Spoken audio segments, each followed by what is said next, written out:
Hi, I'm Carla Macklin, designer with Clever Charlotte Sewing Patterns, and I'm here today to show you how to make this adorable little vest. It's very simple. It is using a technique where we are finishing off the neckline and the armholes in a very professional way, but it's very easy. So let's get started. What I've done is first cut out my pattern pieces, my fronts and my backs, and then sewn the shoulder seams together. And I've done that for both the main fabric that I've chosen and for the lining fabric. Now, once I've got that step done, I want to pin the shoulder seams together, matching the main and the lining fabrics.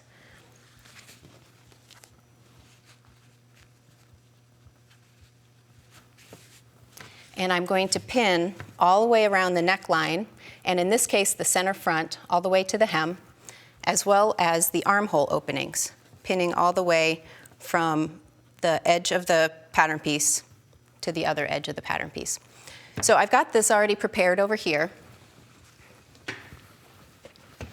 And I have sewn the armholes on both sides, and now I'm going to sew the center front and the neckline of this garment. So I'm starting at the hem, and I'm using a 1/2 inch seam allowance on this pattern.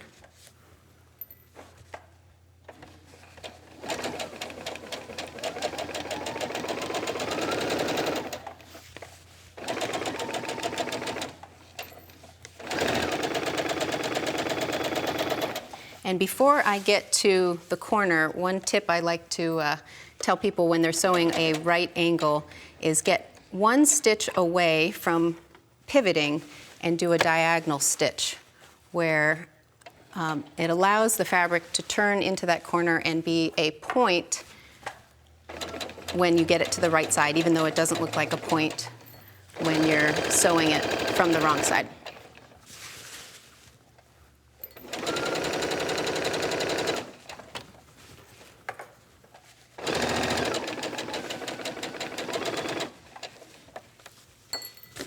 So I've sewn up the center front, and I'm going around the neckline right now.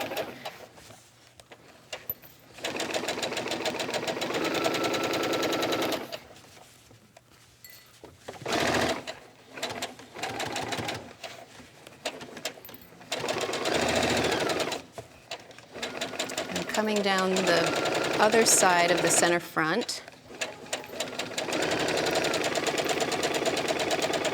And again, I'm going to pivot one stitch away from the corner and go the rest of the way to the hem.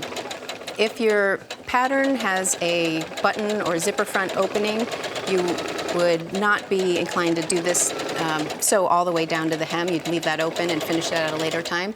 But with this easy vest, I'm able to just sew right down to the hem.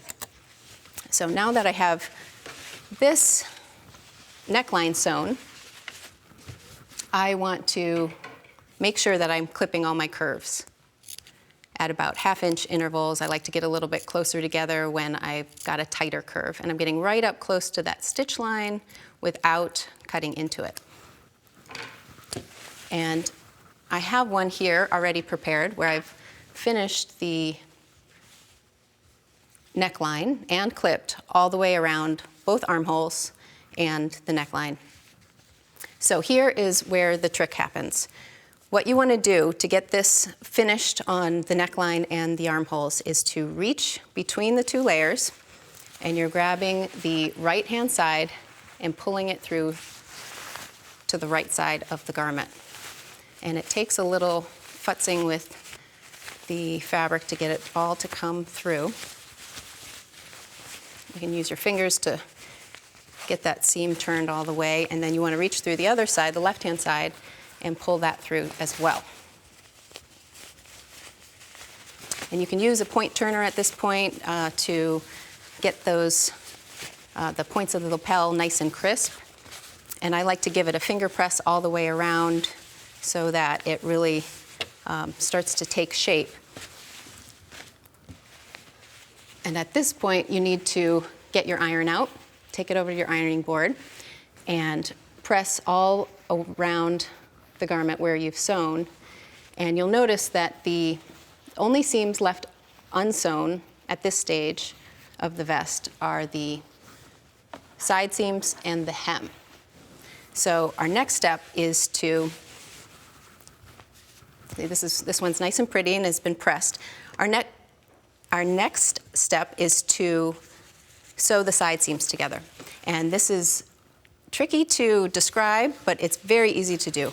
You just want to match the wrong sides of the right sides together of the main fabric, our purpley here, and make sure that the underarm point where the seams come together are aligned on both sides.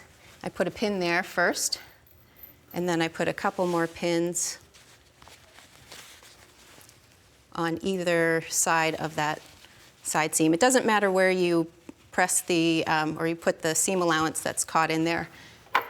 It can just be pushed to one side. You don't need to press that open at this stage. So once I've got that pinned, I'm going to start sewing from one hem to the other.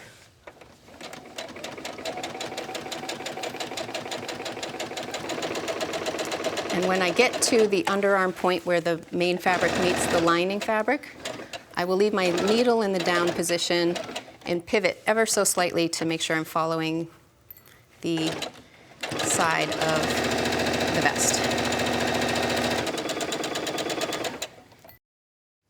Okay, I'm going to press my side seam open. So I'm starting from one side of the hem, the main side, doesn't really matter which one you start with first, and I'm pressing all the way to the underarm point and then flipping so I can get right in there. With children's wear especially, the garments are so small, sometimes it's hard to get all the way in there with a big iron, but you'll see it's not too hard if you just flip it around. And then I'll also do a press from the side, the main outside of the garment, to get that final side seam looking good under the arm. So my final step is to work with the hem, and you can hem this in any way you choose.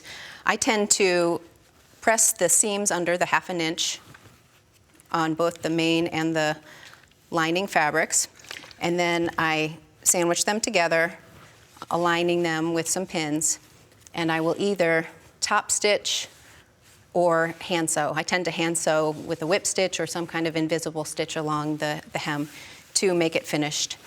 And then we're basically done with making the vest. And you can use this technique on a variety of patterns. Here I've used it for a little boy's vest, a very similar technique. In this case, I've made a top that has an opening in the shoulder. And as long as there's an opening on the neckline, it works perfectly. And it even works for dresses. And you could use this for women's wear in addition to children's wear that I've shown here. And what's great about it is when you're done with it, the inside of the garment is professionally finished. It looks great. All the sides, all the frays are hidden in between both of the layers of fabric. So I hope that gets you started sewing, and hope you can use this on a variety of different patterns.